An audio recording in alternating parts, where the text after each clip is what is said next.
Allô Internet! Aujourd'hui, je vous retrouve pour une vidéo sur une disparition qui me fait drôlement penser à l'affaire Maura Murray, autant avant la disparition, comment la personne agit, que durant la disparition, qu'est-ce qui s'est passé, c'est la même affaire, et après la disparition, les théories sur la jeune femme, Leah, qui a disparu, on pense qu'elle pourrait être encore en vie, puis on pense qu'elle pourrait être au Canada, là, fait que c'est vraiment la même histoire, sauf que quelques années avant, puis très peu d'années avant. C'est une vidéo qui va être pas extrêmement longue, c'est pas une vidéo longue, mais c'est passionnant, je vous le garantis.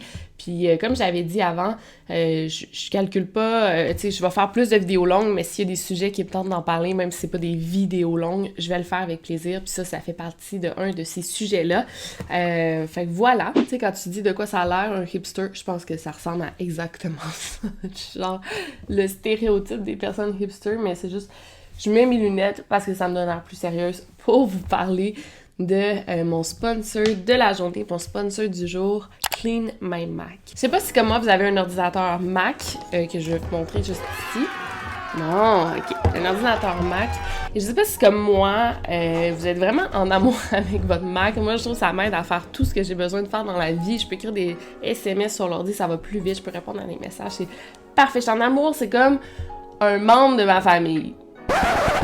Ouais, autant que ça. Grâce à Clean My Mac, ben, ça me permet de garder mon ordinateur, mon Mac, propre. Puis ça sert pas juste à le garder propre, mais s'il est propre, il va être sécurisé et rapide. Donc de cette façon, Clean My Mac me permet d'être plus productive, de pas être ralentie par des applications inutiles que je savais même pas que j'avais dans mon ordinateur ou des fichiers trop lourds que j'ai downloadés il y a des mois de ça. Ça enlève tout ça, le mauvais stock dans ton ordinateur. Donc le logiciel est assez simple et il permet d'optimiser ton Mac grâce à son analyse intelligente et en nettoyant et en faisant plus de place sur ton disque dur, ben, tu peux libérer jusqu'à 74 GB. Ensuite, ça aide à protéger ton Mac contre les virus et les logiciels espions. Et finalement, nécessairement, le temps de démarrage va être considérablement réduit et la vitesse de votre ordinateur va augmenter. Et je me sers moi-même de ce logiciel pour de vrai, là, ça fait quelques temps que je m'en sers. Et moi, je vois ça comme une visite annuelle chez le docteur pour ton pap test, comme un changement d'huile régulier chez ton garagiste ou des visites chez le dentiste pour des nettoyages. C'est nécessaire à faire et ça aide, ça améliore un peu ta vie, ta santé. Donc, avant de penser à changer votre Mac parce qu'il est trop lent, considérez plutôt de faire un bon nettoyage dessus, ça va vraiment tout changer. Et en ce moment, il y a une promotion de moins 30% de rabais sur l'application, donc ça vaut vraiment la peine. Et profitez-en, vous allez retomber amoureux de votre Mac. Donc sans plus attendre, lançons-nous dans la vidéo. This is not a test.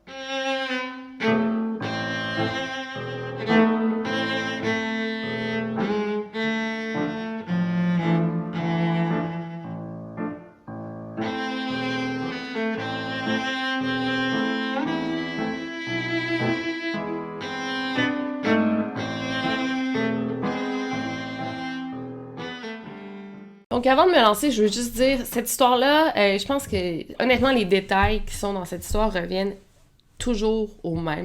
J'ai regardé beaucoup de vidéos sur ça, j'ai lu beaucoup d'articles, puis c'est tout le temps un peu la même histoire qui se répète. Fait que si vous l'avez vu chez d'autres youtubeurs, c'est possible que ça y ressemble, là, je suis désolée, mais l'histoire est assez intéressante, fait que ceux qui la connaissent pas, regardez-la. Puis ceux qui la connaissent, ben regardez-la encore, ça se peut que je vous apprenne des trucs, qui sait. Commençons par connaître la jeune Leah Roberts. Elle est née en 1976 en banlieue de Durham, en Caroline du Nord.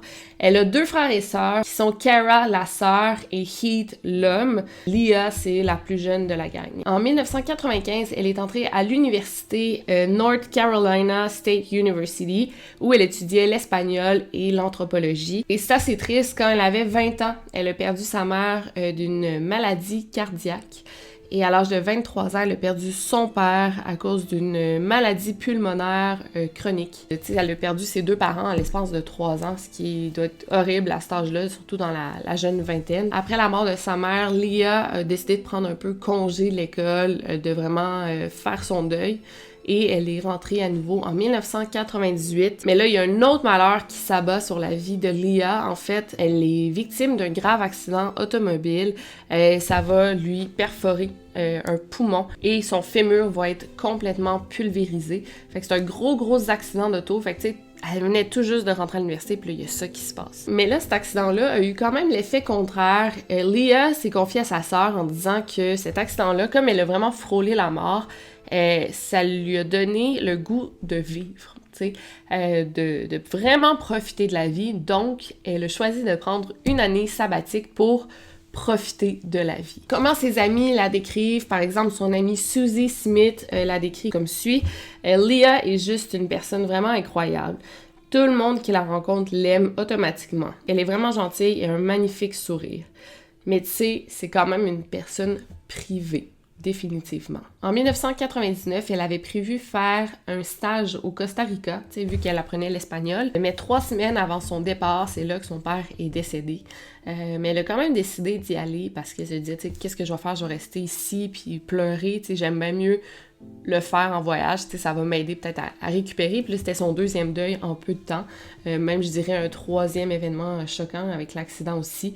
Fait qu'elle a bien fait, je pense, d'y aller. Pendant qu'elle est partie, sa sœur Kara, elle a eu accès au compte de banque de sa plus jeune sœur, Leah. Elle l'a comme désigné comme étant titulaire de son compte de banque. Donc, quand elle était partie, s'il y avait des paiements à faire, des trucs, puis surtout qu'elle allait recevoir un gros héritage de ses parents, fait que sa sœur Kara pouvait l'aider à gérer ça. Là, il y a eu quelque chose d'assez fou qui s'est passé. En fait, Leah a décidé d'abandonner son diplôme universitaire alors qu'il lui restait moins de 6 mois à compléter. Ça a été une décision assez spontanée et son frère et sa sœur ont dit « Ben voyons, fais pas ça, tu sais, lâche pas, il te reste tellement pas beaucoup de temps.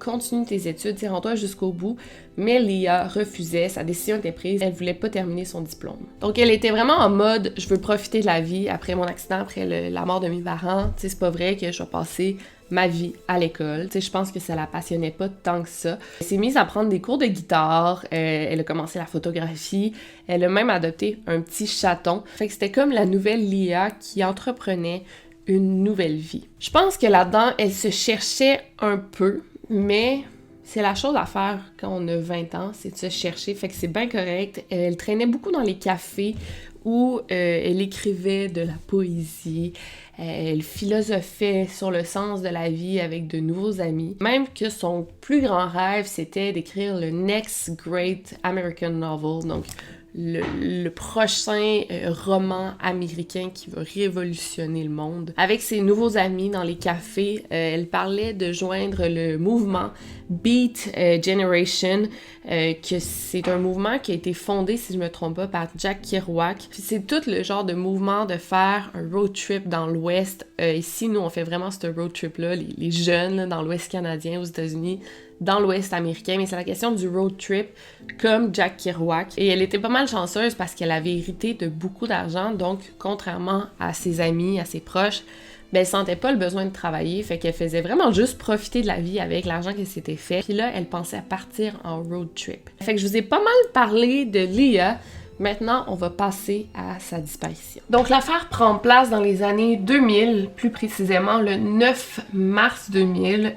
Cet avant-midi-là, Leah a parlé pas mal avec Kara, sa sœur, et ils planifiaient se voir dans pas très longtemps, quelques jours. Ils avaient pas fait de plan concret, mais il s'était dit, OK, on doit vraiment se voir bientôt, puis ça s'en venait concret, là. Tu sais, je pense qu'elle allait se rappeler pour faire le plan. Plus tard, la même journée, en après-midi, Leah et sa roommate, sa coloc Nicole, s'étaient parlé que le lendemain, les deux filles allaient faire du babysitting ensemble. Ça, c'était un plan qui était coulé dans le béton. Le lendemain matin, on va garder un enfant ensemble. Nicole a quitté pour son travail et quand elle est rentrée, Leah n'était plus à la maison, ni elle, ni sa voiture. Nicole s'en est pas trop fait, tu sais, je veux dire, elle est libre de faire ce qu'elle veut, elle peut aller où qu'elle veut. Donc elle s'est pas inquiétée, puis elle s'est pas vraiment rendue compte que Leah est pas rentrée à la maison couchée. Peut-être qu'elle avait l'habitude de coucher ailleurs, peut-être qu'elle s'est dit, OK, elle est allée chez un copain que je connais pas.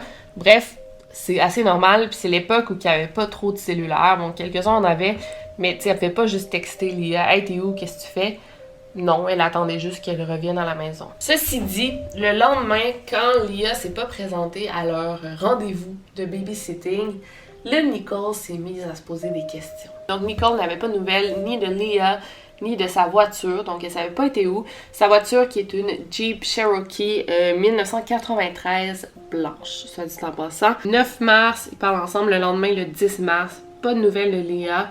Le 11 mars, elle est toujours introuvable. Puis là, ça commençait à être vraiment préoccupant puisque Leah avait manqué des rendez-vous avec des amis, de la famille.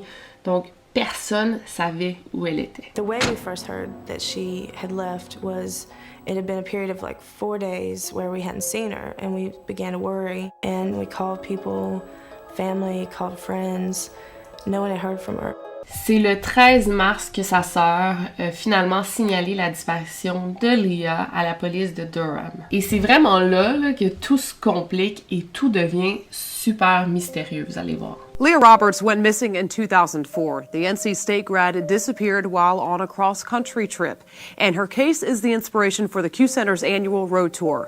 Donc le 14 mars, Kara et Nicole décident de fouiller la chambre de Leah pour voir si elle n'avait pas laissé de notes, laissé d'indices, est-ce qu'elle a amené son chat, qu'est-ce qui se passe et où, est-ce qu'on va pouvoir trouver de l'information. Donc premièrement, elle semblait avoir amené son chaton avec elle parce qu'il était introuvable et aussi il manquait plusieurs vêtements dans la chambre de Leah, comme si c'était pacté un petit sac pour le week-end, pour quelques jours. Il manquait beaucoup de vêtements quand même. Donc c'est là que les filles ont trouvé une note écrite à la main par Leah, que je vais vous lire, je vous l'ai traduit. 9 mars 2000. Nicole, ça c'est pour couvrir les factures pendant que je serai partie. Rappelle-toi, tout le monde est ensemble en pensée et en prière et le temps passe vite. Aie foi en moi. Tu aideras Steph à Pâques à Latta House, ça c'est un lieu, j'imagine Latta House, pour que les enfants s'amusent. Donne mon laptop à Peter. De l'amour pour tous et à bientôt. Dis à Kara de ne pas s'inquiéter, même si elle le fera. Et c'est signé Leah. Ensuite, elle dit, il y a des cookies dans le congélateur. Et ensuite, en grosses lettres, elle écrit 23 avril, On the Road, donc le roman de Jack Kerouac. Non, je suis pas suicidaire, je suis l'opposé. Elle dit, tu te souviens de Jack Kerouac. Ensuite, il y a une autre petite note qui dit, dis à Nikki que je voulais venir, mais j'avais pas le choix. Elle va comprendre. Dis à Melissa qu'elle peut rester dans ma chambre si elle vient en ville. Donc, c'est une note, somme toute. La partie où elle dit « Je suis pas suicidaire, je suis l'opposé », ça devrait pas être inquiétant parce qu'elle rassure ses proches qu'elle est pas suicidaire, mais ça semble être une note provenant de quelqu'un de maniaque, qui est en manie. Mais on va y revenir, puis je veux pas diagnostiquer qui que ce soit, mais ça, c'est inquiétant, ce bout-là. Mais elle semble dire, tu sais, je vais revenir, tu sais, inquiétez-vous pas, malgré qu'elle donne son laptop à Peter. Est-ce qu'elle lui donne ou elle lui prête? On sait pas. Donc, on voit que dans la note, elle tente de rassurer sa famille, ses amis. Il y a même aussi le dessin du Cheshire Cat, qui est le petit chat dans Alice au Pays des Merveilles. Et avec la note, elle avait joint de l'argent comptant qui équivalait à sa partie de loyer et les dépenses qu'elle devait payer là, dans l'appartement. Donc c'est pas mal clair jusqu'ici que Leah avait quitté de son plein gré la maison. Rappelez-vous que Leah avait donné accès à Kara, sa sœur, accès à ses comptes de banque. Fait que ça, c'est une bonne nouvelle. Kara a tout de suite pu aller vérifier si Leah s'était servie de sa carte bancaire et si oui, à quel moment, à quel endroit. Surprise, il y avait effectivement des transactions bancaires sur le compte de Leah. Et là, écoutez bien ça, la journée du 9 mars, la dernière fois qu'elle a parlé à Kara et à Nicole, elle a retiré plusieurs milliers de dollars de son compte de banque. Et puis, on voit aussi qu'elle a loué une chambre d'hôtel à Memphis, au Tennessee. On voit aussi qu'elle s'est servie de sa carte pour payer de l'essence et de la nourriture. Et tout ça, ça nous donne accès un peu au trajet qu'elle a fait. On voit qu'elle a voyagé sur l'autoroute 40 en direction de l'ouest du pays, puis l'autoroute 5 en direction du nord. La dernière transaction qu'on peut voir dans son compte en banque, ça date du matin du 13 mars. En fait, c'est pas le matin, c'est comme à minuit et quelques, fait que c'est vraiment dans la nuit du 12 au 13. Elle s'est procuré de l'essence dans la ville de Brooks, en Oregon. Et puis, après ça, c'est le silence radio. Il n'y a plus eu aucune autre transaction sur sa carte. Donc maintenant, on va avancer de 5 jours. Pendant ces 5 jours-là, Kara, Nicole et les policiers cherchent cherchent Leah, ils suivent un peu sa trace, ils cherchent de l'info qu'elle aurait laissée derrière elle, un peu partout à travers le pays, ils contactent d'autres postes de police, des régions qu'elle aurait visitées. Pas de nouvelles. Et là, le 18, c'était d'ailleurs l'anniversaire de Kara. Elle avait espoir que sa sœur l'appelle parce qu'elle n'est pas partie en froid, elle essaie pas de se sauver, elle est juste partie en voyage. Fait que théoriquement, à l'anniversaire de sa sœur, elle serait supposée l'appeler pour lui souhaiter bonne fête. Non. Here she is, the whole opposite side of the country. Haven't heard from her in 9 days. Kara n'a pas eu aucune nouvelle de sa sœur cette journée-là. Et là, elle a commencé vraiment à s'inquiéter davantage. Déjà, elle était inquiète, mais là, encore plus, quand elle n'a pas eu de nouvelles. Puis là, elle a eu un appel. La police de Bellingham, à Washington, l'informe que le Jeep Cherokee de Leah a été retrouvé et qui n'est pas dans un très bon état. Et finalement, il n'y a aucune trace de la conductrice. Donc, avouez qu'à ce stade-ci, ça nous fait vraiment penser à Maura Murray. Elle clean ses affaires, elle nettoie tout, elle laisse des notes et elle quitte. Et là, il y a un accident. La voiture est là. Aucune trace de la conductrice qui, soit dit en passant, ont à peu près le même âge. Donc plus tôt dans la journée du 18 mars, il y a un couple qui faisait du jogging sur la route Canyon Creek Road, une petite route qui est située à côté du Mount Baker Highway, qui est très près du parc national Mount Baker Snoqualmie National Forest. Donc encore une fois, on est dans un parc national et je pense que cette disparition-là, elle a été considérée comme étant un missing 411. Je ne sais pas, je pense qu'il y a des ressemblances. Je pense que toute disparition dans une forêt peut être considérée comme un missing 411. Mais moi, ça m'a rendu encore plus attrayante, cette histoire-là. Plus attrayante dans le sens que j'avais vraiment envie de vous la raconter. Cette route est située près des frontières canadiennes, puis c'est une route assez isolée. C'est un endroit isolé où il y a quelques petites maisons de bûcherons, quelques maisons seules, mais il n'y a pas grand monde. Bref, le couple découvre d'abord des vêtements abandonnés sur la route. Des vêtements qui sont un peu éparpillés sur la route, même qu'il y a des vêtements qui sont accrochés dans les arbres, ce qui est vraiment weird. Et là, enfoncé dans la forêt, on retrouve le Jeep Cherokee de Leah qui est gravement accidenté. Donc là, les enquêteurs, en regardant un peu la voiture, en faisant analyser, déterminent que le Jeep roulait à 64 km/h avant de faire l'accident. On voit aussi que les vêtements sont tassés comme d'un bord de la voiture, ce qui nous laisse supposer que la voiture aurait fait plusieurs tonneaux avant d'atterrir où elle est. Heureusement, il n'y a pas de traces de sang ou des traces tout simplement qui indiqueraient que la conductrice a été blessée durant l'accident. Elle est introuvable, mais il n'y a pas de ceinture de sécurité qui est toute étirée ou une trace de front dans le pare-brise. Il n'y a rien de tout ça, malgré l'accident qui est assez grave. Et là, tout ça, toutes ces informations-là, ça vient laisser croire aux policiers, bon, c'est une hypothèse qui n'a pas été confirmée, mais ça pourrait nous laisser croire qu'il y avait personne dans la voiture au moment de l'accident. Et non seulement ça, mais les policiers trouvent que l'accident a l'air stagé.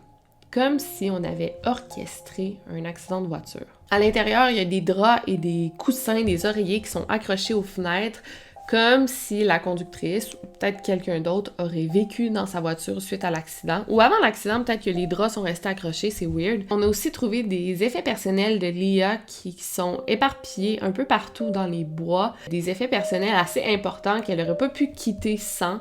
Par exemple, un passeport, un chéquier, son permis de conduire, des vêtements, sa guitare, ses CD, des bijoux et même un pantalon avec plus de 2500 $ en cash dans ses poches. Il y avait aussi un sac de voyage pour un animal de compagnie, donc on pense que c'est le sac pour son chat, ainsi que quelques croquettes dans la voiture, des petites croquettes pour chat, ce qui nous laisse vraiment croire qu'elle a voyagé avec son chaton. Et c'est vraiment étrange parce que quand les chiens pisteurs ont été amenés sur la scène de l'accident, ils ont vraiment tourné en rond, comme si personne n'avait quitté le véhicule. Ils n'ont pas été capables de suivre la trace de Leah. Ils sont vraiment restés autour de l'auto, comme si elle avait disparu autour. Donc je sais pas pour vous, mais tout ça, j'ai l'impression que ça rend l'histoire encore plus inquiétante. Suite à cette macabre découverte, Kara et Heath se sont rendus à Washington pour assister à la police. Ils ont même imprimé plusieurs affiches de disparition qu'ils ont distribuées partout à travers la ville de Bellingham. Sans nouvelles. Sur les lieux de l'accident, ils ont trouvé une genre de boîte souvenir que Leah s'était faite pour ses souvenirs de voyage. Et à l'intérieur, ils ont trouvé quand même des items intéressants, dont un billet de cinéma pour le film American Beauty qui avait lieu au cinéma du centre commercial de Bellingham. Le billet de cinéma datait de l'après-midi du 13 mars. Je sais pas si vous vous rappelez, mais le 13 mars, on sait que dans la nuit, là, très tôt le matin, donc à minuit et 23, me semble, elle a mis de l'essence dans sa voiture en Oregon, à Brooks. Et ensuite, bon, elle aurait conduit 6 heures pour se rendre à Bellingham, pour finalement passer quelques temps en ville avant d'aller à la projection de son film. Donc, ça nous laisse croire que, bon, si elle a passé quelques temps en ville, elle a dû manger à quelque part, elle a dû se promener, elle a dû entrer dans des magasins. Donc, nécessairement, c'est sûr qu'il y a des gens qui l'auraient vu. Près du cinéma, il y avait un restaurant et tout de suite, bon, les policiers et la famille de Leah ont dit « Ok, c'est sûr qu'elle est venue ici, c'est son genre de place, ça doit pas être une très grosse ville non plus. » Donc, ils sont entrés dans le restaurant et effectivement, ils ont appris que 2 hommes avaient fait la rencontre de Leah cette journée-là. Elle était assise au comptoir et il y a des clients qui disent « Ouais, les 2 hommes étaient assis, un de chaque côté de Leah. » Apparemment que les 3 auraient jasé ensemble des plans futur de Leah et de son auteur préféré, Jack Kerouac. Là, ça fait plusieurs fois que je mentionne Jack Kerouac. J'espère que tout le monde le connaît ici. Sinon, je vais vous en faire une courte biographie. Qui est-il? Qu'est-ce qu'il fait dans la littérature? Jack Kerouac, c'est l'un des plus grands écrivains américains des années 50. Il a entre autres écrit ce livre-là, On the Road, que je vous ai sorti pour vous montrer, qui a vraiment marqué l'imaginaire américain. Il a inspiré plusieurs artistes après, dont Bob Dylan. C'est ce que j'ai lu. Donc, le livre Sur la route, en français, ça parle de Jack Kerouac qui fait un road trip, je vais vous le dire, et il part de New York pour aller jusqu'à Chicago, Iowa, Mississippi, Colorado, Californie, New York, Louisiane.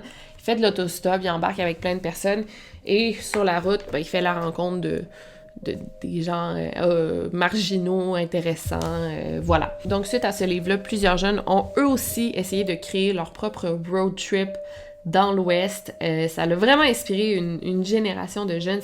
Ça a vraiment marqué l'imaginaire américain. Donc, Leah, elle semblait vraiment décidée à recréer ce road trip, ou plutôt un road trip dans l'Ouest. C'était Jack Kerouac qui l'avait inspiré à faire ça. D'ailleurs, sa famille avait découvert que Leah et sa nouvelle amie Janine, ils parlaient souvent d'un autre livre de Jack Kerouac qui est en fait la suite un peu de On the Road, qui s'appelle The Dharma Bums, où Jack Kerouac travaille dans une chaîne de montagnes, la chaîne des Cascades, des montagnes magnifiques qui sont situées à Washington. Et Leah, qui avait lu ce livre, elle racontait aux gens, là, à ses proches, qu'elle avait vraiment envie de visiter cette chaîne de montagnes. From the last conversation that we had, we were talking about Dharma Bums and about how Kerouac was up on Desolation Peak, just taking in all the beauty around him.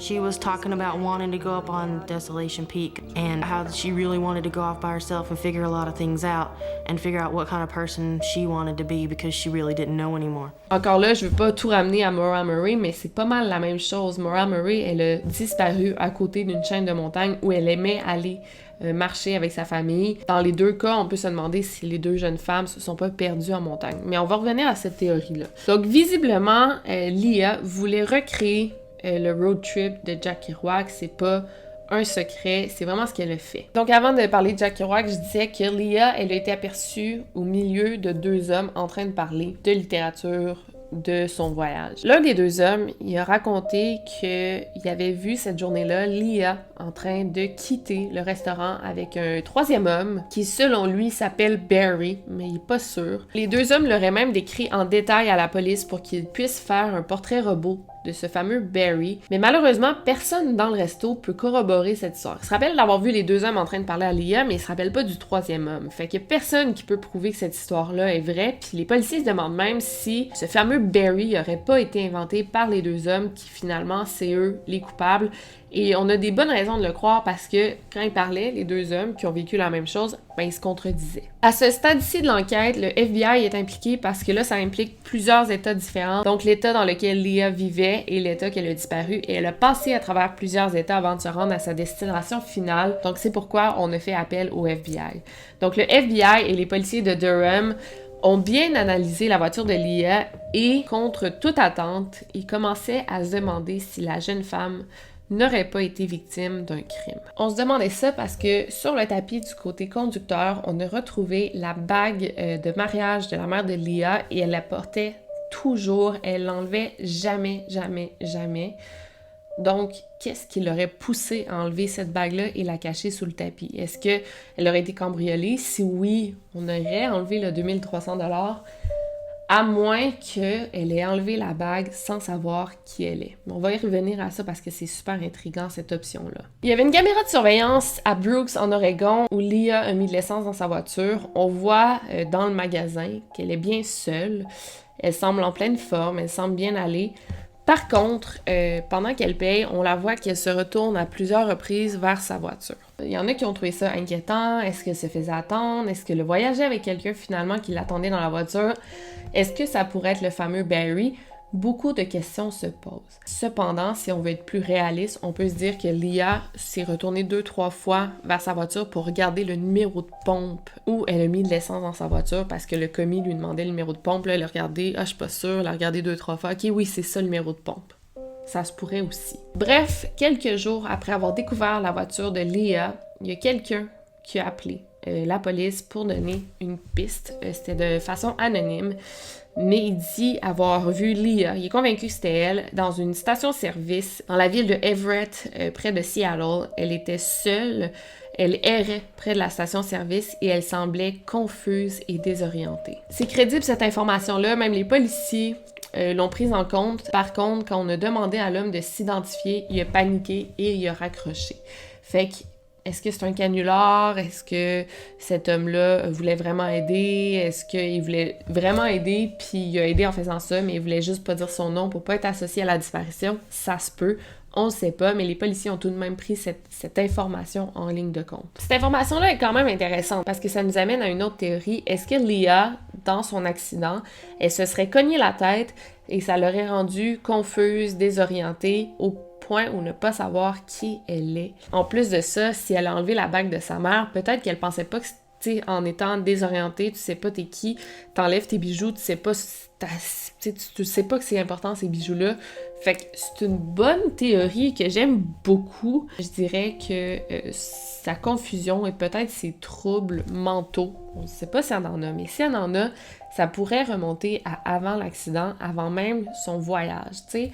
Des gros deuils, des gros accidents comme elle l'a vécu, ça peut déclencher de la maladie mentale. Fait que ça se peut que ça allait déclencher peut-être de la bipolarité chez elle, ou peut-être qu'elle en avait déjà, puis ça l'a juste trigger. La famille n'a jamais dit que c'était le cas, mais moi je trouve que c'est une théorie intéressante, surtout si on voit, tu sais, elle a lâché l'école, comme ça, du jour au lendemain, elle a commencé des cours de guitare, des cours de photo, après, là, elle était en poésie, elle parlait de Jack Kerouac, elle était obsédée par Jack Kerouac, elle est partie sur un coup de tête sans viser personne, elle a retiré des milliers de dollars de son compte de banque, puis elle dit « Je suis pas suicidaire, je suis l'opposé », fait qu'elle était peut-être en état d'euphorie, puis moi, je pense que ça a du sens, puis elle s'est tellement rendue loin, peut-être dans sa manie, qu'elle est devenue psychotique, puis elle a perdu la mémoire.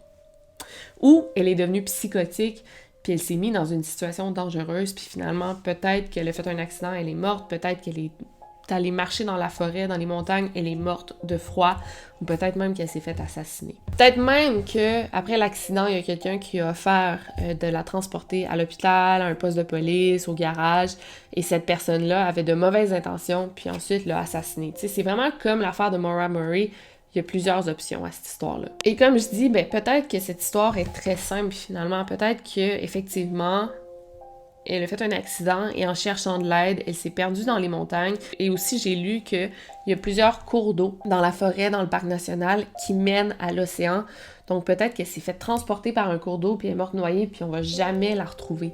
C'est super triste, mais encore là, je le dis souvent, c'est souvent l'hypothèse la plus simple qui est la bonne. En 2006, il y a 2 détectives privés qui travaillent sur cette affaire-là, qui sont allés revérifier l'état de la voiture de Leah, et ont découvert que la voiture avait été altérée.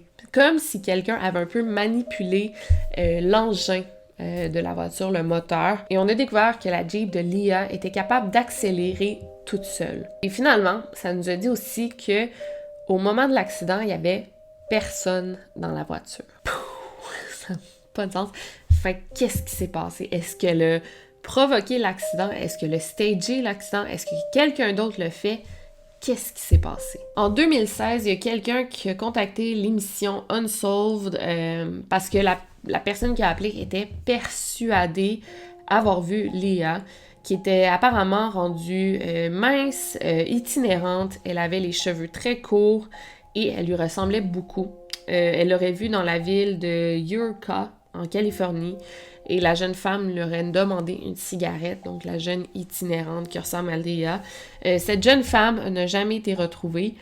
Mais est-ce que c'est vrai, si elle a perdu la mémoire, est-ce qu'elle est peut-être itinérante en Californie? Ou bien est-ce que tout ça est stagé puis elle voulait écrire le grand roman américain en mettant en scène sa propre disparition? Peut-être qu'en ce moment, elle est heureuse à quelque part aux États-Unis, quelque part au Canada, peut-être qu'elle a traversé les lignes illégalement, puis elle a juste décidé de rebâtir sa vie sans plus jamais contacter sa famille. Parce que, tu sais, elle a ses frères et sœurs qui s'entendaient très bien, puis c'est super triste de les voir, tu sais, ils cherchent vraiment encore leur sœur. Mais peut-être que, vu qu'elle avait plus ses parents, elle s'est dit, garde, moi, je peux refaire ma vie ailleurs, puis elle était vraiment motivée, elle était jeune, elle avait 20 ans, elle tripait sur Jack Kerouac. Qui sait? En attendant, j'aimerais vous dire, Leah Roberts a disparu, elle avait 23 ans, elle mesurait 5 pieds 6, 130 livres, elle avait les cheveux courts, elle a 2 fossettes au niveau des joues, elle est végétarienne, ou elle était végétarienne et fumait la cigarette à ce moment-là. Donc je vais mettre dans la barre d'infos les numéros de téléphone ou les personnes à contacter si vous avez quelconque information. Ça se pourrait, écoutez, ça se peut, il y en a qui doivent me regarder de la Colombie-Britannique ou bon, peu importe, ça se peut qu'elle soit là-bas, puis elle soit en vie et heureuse, ou peut-être pas non plus, on sait pas, mais c'est vraiment une histoire intrigante qui me fait drôlement penser à l'affaire Maura Murray, je sais pas pour vous. Et avant de vous quitter, j'aimerais faire un petit poème à l'un de mes membres Patreon++, mes Charltonistes à fond, et c'est Jennifer Bellemare. Jennifer Bellemare, tu as un beau regard.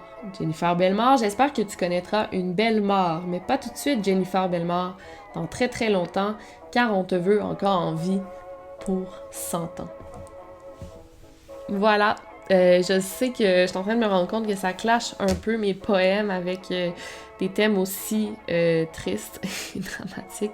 C'est peut-être pas la meilleure idée. Je vais voir si je fais pas juste un petit shout-out à la fin de mes vidéos. Je trouvais ça cute un poème, mais... En tout cas, fait que merci Jennifer pour ta contribution, mais aussi merci à tous ceux qui me regardent semaine après semaine, mois après mois, année après année. Je l'apprécie énormément. Et écoutez, on se voit la semaine prochaine, cette fois-ci, pour une nouvelle vidéo. N'oubliez pas de garder l'œil ouvert au cas où vous voyez Leah Roberts. Over and out.